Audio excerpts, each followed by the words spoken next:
누가복음 19장 11절에서 27절 그들이 이 말씀을 듣고 있을 때에 비유를 더하여 말씀하시니 이는 자기가 예루살렘에 가까이 오셨고 그들은 하나님의 나라가 당장에 나타날 줄로 생각함이더라.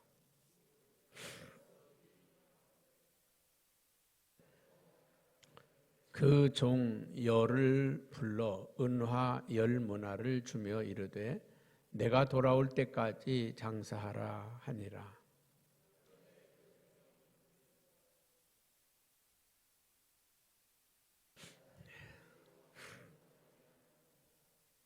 귀인이 왕위를 받아 가지고 돌아와서 은화를 준 종들이 각각 어떻게 장사하였는지를 알고자 하여 그들을 부르니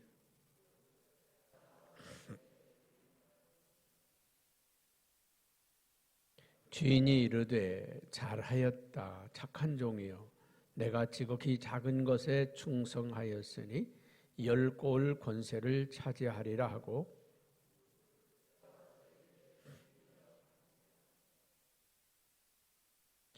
주인이 그에게도 이르되 너도 5골을 차지하라 하고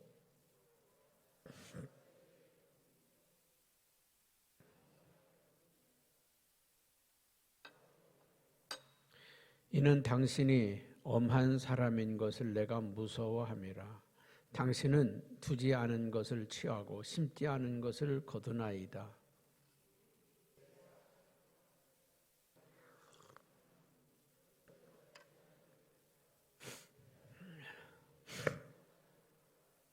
그러면 어찌하여 내 돈을 은행에 맡기지 아니하였느냐? 그리하였으면 내가 와서 그 이자와 함께 그 돈을 찾았으리라 하고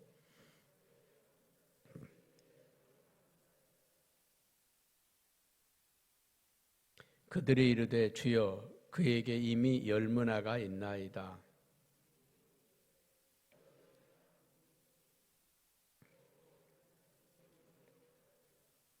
함께 봅니다. 그리고 내가 왕됨을 원하지 아니하던 저 원수들을 이리로 끌어다가 내 앞에서 죽이라 하였느니라.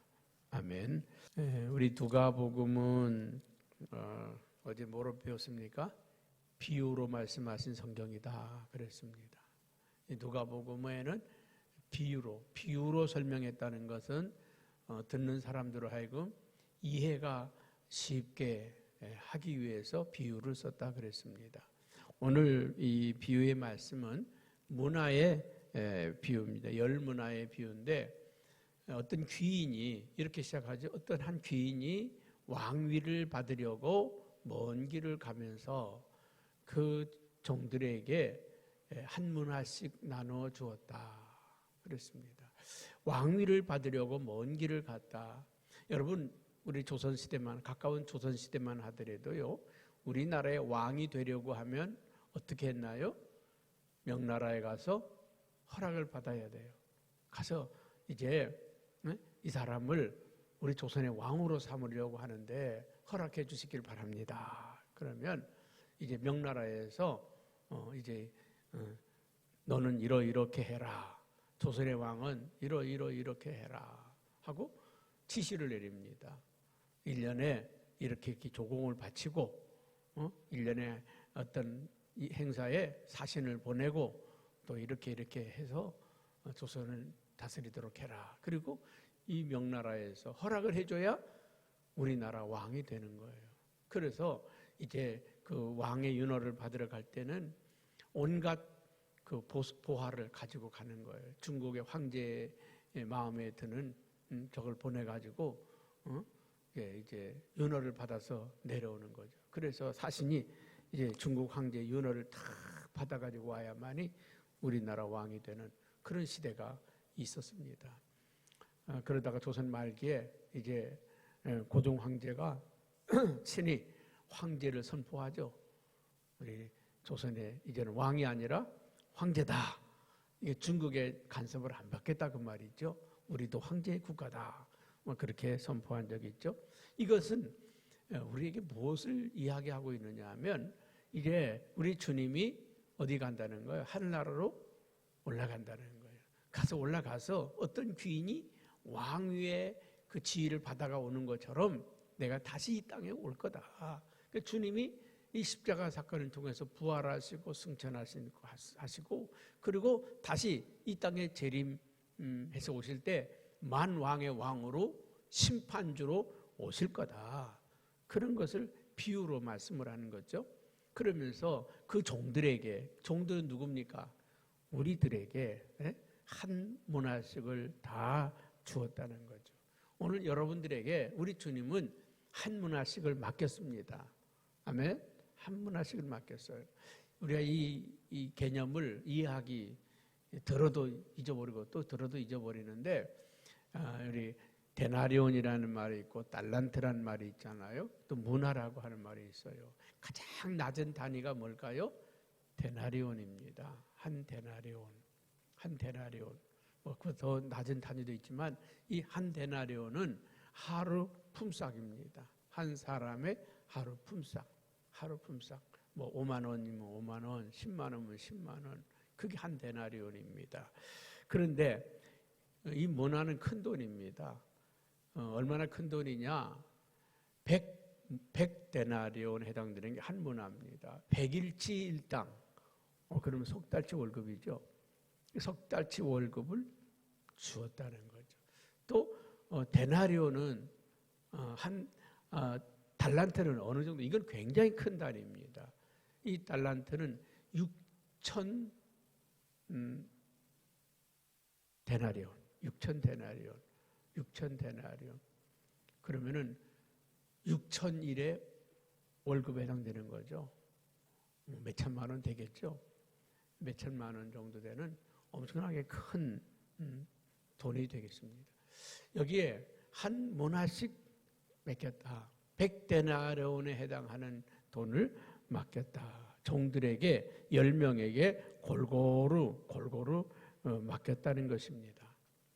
뭘 말하느냐? 오늘 하나님은 우리 성도들에게 각자에게 어떤 은사, 때로는 재능, 또 사명을 우리에게 맡겼다는 거예요. 각자에게 사명을, 장로의 사명, 권사의 사명, 집사의 사명, 때로는 우리에게 재능을 줬다는 거죠.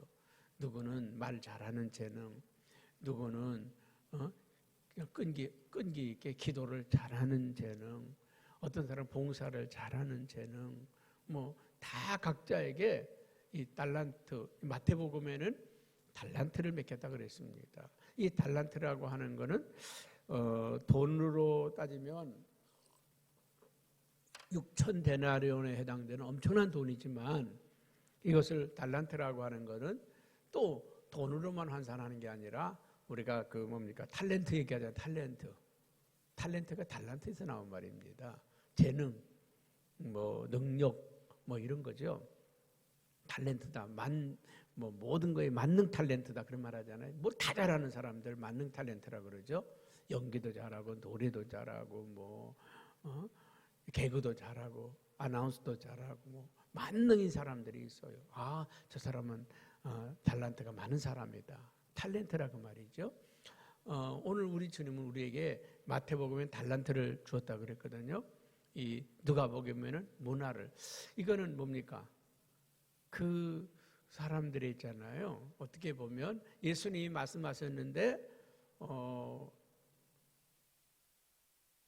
세리는 뭘 많이 만졌어요? 돈을 많이 만졌기 때문에 이 단위가 크게 얘기를 하는 거예요. 우리가 예를 들 때 말이죠. 예를 들 때 기업을 하는 사람들, 큰 사업을 하는 사람들은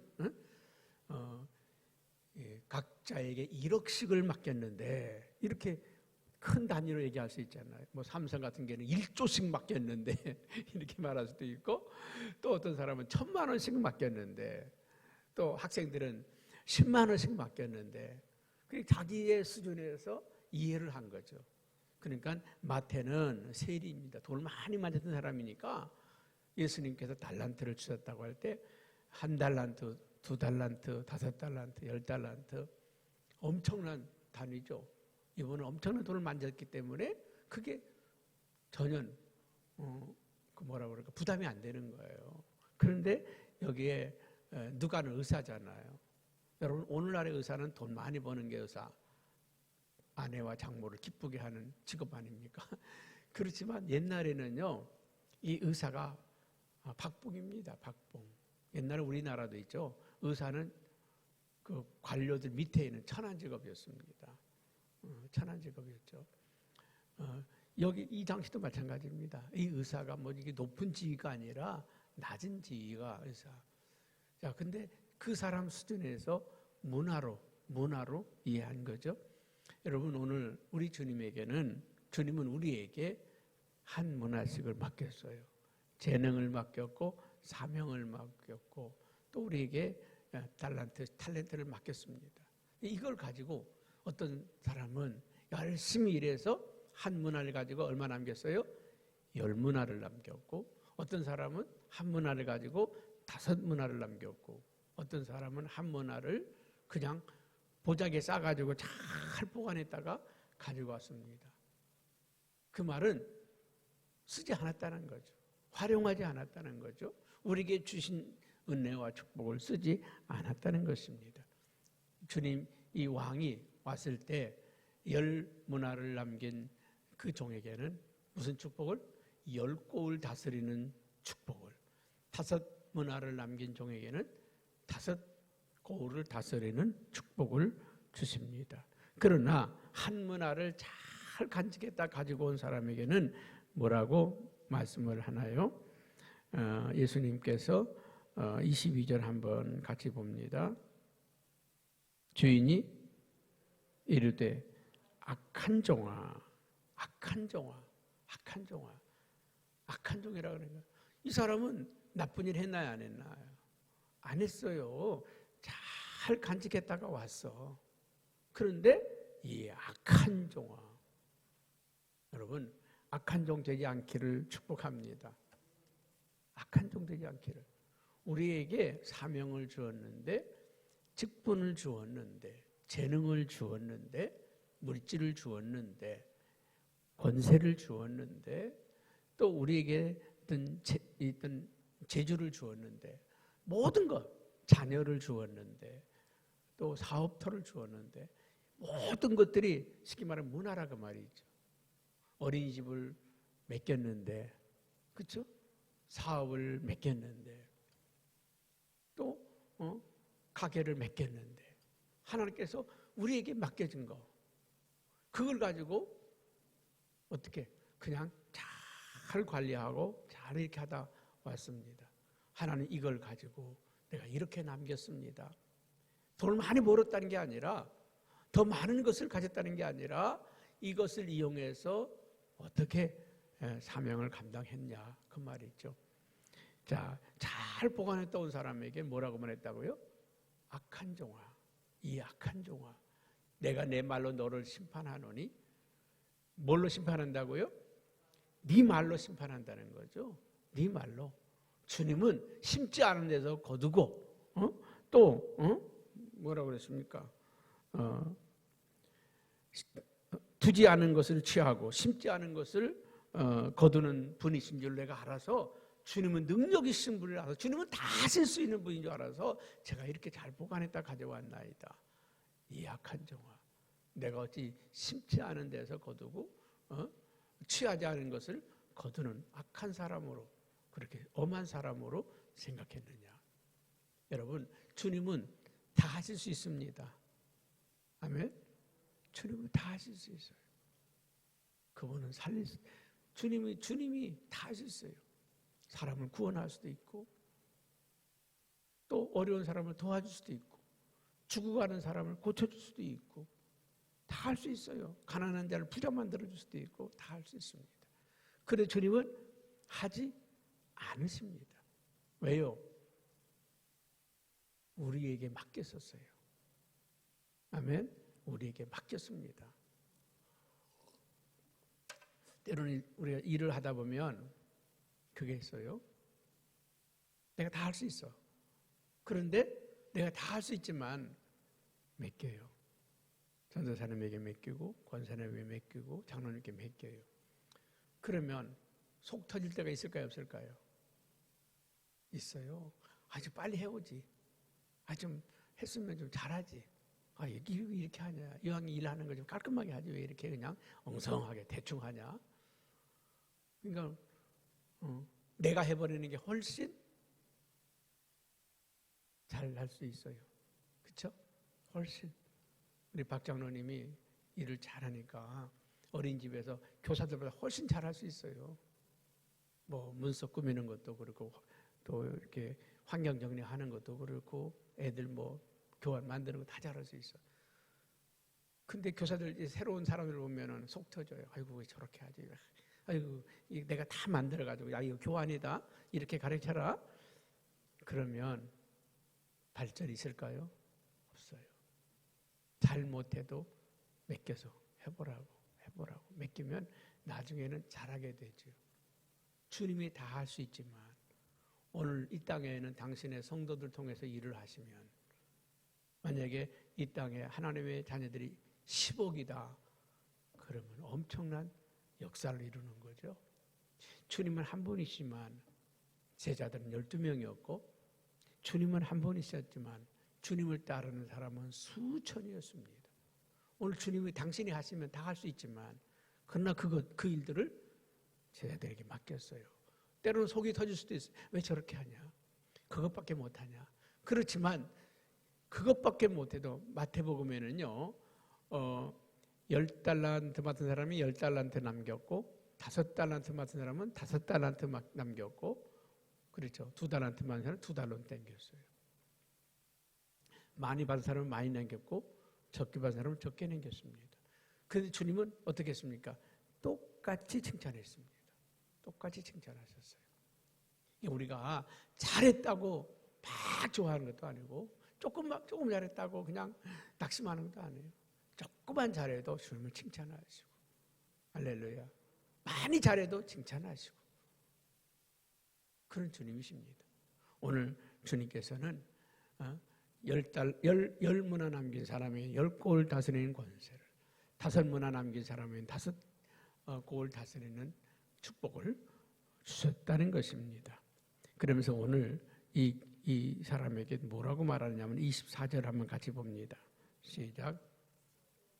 곁에 서 있는 자들에게 이르되 그 한 문화를 빼앗아 10문화 있는 자에게 주라. 10문화 있는 자에게 주라.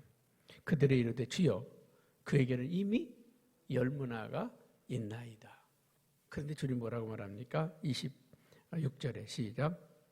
주인이 이르되 내가 너에게 말하노니 못 있는 자는 받겠고 없는 자는 그 있는 것도 빼앗기리라. 이게 만고의 진리입니다. 교인들이요 때로는 좀 뭐라고 그럴까요? 이런 얘기를 합니다. 왜 자꾸 나한테만 일 시켜요? 그런 말 하죠. 왜 자꾸 나한테만 다른 사람들한테 좀 골고루 시키세요. 아니 하나님은 그렇지 않습니다. 일을 하는 사람에게는 더하게 하시고 하기 싫은 사람에게는 그 일마저도 빼앗아서 잘하는 사람에게 줍니다. 있는 자는 더 있게 하고 충성하는 사람은 더 충성하게 하시고 헌신하는 사람은 더 헌신하게 하고 그러니까 우리는 어떻게 해야 돼요? 지극히 작은 일일지라도 나에게 맡겨진 일에 충성하는 여러분 되길 바랍니다. 일하지 않는 사람은 그 일마저도 빼앗길 날이 옵니다. 우리가 헌신하지 않잖아요. 충성하지 않잖아요. 그 일마저도 빼앗길 날이 온다. 여러분 이건 무서운 교훈입니다. 마지막 때에 부흥하는 교회는 더 부흥하게 하시고 부흥하지 않는 교회는 문 닫게 하시고 충성하는 성도에게는 더 많은 일을 주시고 일하지 않는 자들에게는 그 작은 일마저도 빼앗으신다는 거예요. 여러분 이 영적 진리를 우리는 알아야 돼요. 그래서 우리가 충성하고도 제가 한 것이 아닙니다. 주님이 힘주셨으니까 했습니다. 주님이 능력 주시니까 했습니다. 그렇게 고백하는 저와 여러분 되기를 바랍니다. 그리고 27절에 이렇게 말씀하고 마칩니다. 자, 뭐라고 말합니까? 시작. 그리고 내가 왕됨을 원하지 아니하던 저 원수들을 이리로 끌어다가 내 앞에서 죽이라 하시니라. 나를 왕으로 인정하지 않았던 저들을 심판하시는, 주님은 왕일 수밖에 없고 심판자일 수밖에 없는 주님이라는 거죠. 여러분, 우리 주님이 오시는 날에 회개할 날이 옵니다. 우리에게 맡겨진 사명 어떻게 했냐고, 너에게 준 재능, 능력, 물질, 달란트, 은사, 축복, 그걸 가지고 어떻게 살았느냐고 물을 때가 옵니다. 그때 우리는 주님 앞에 이렇게 살았습니다 고백하는 저와 여러분 되기를 축복합니다.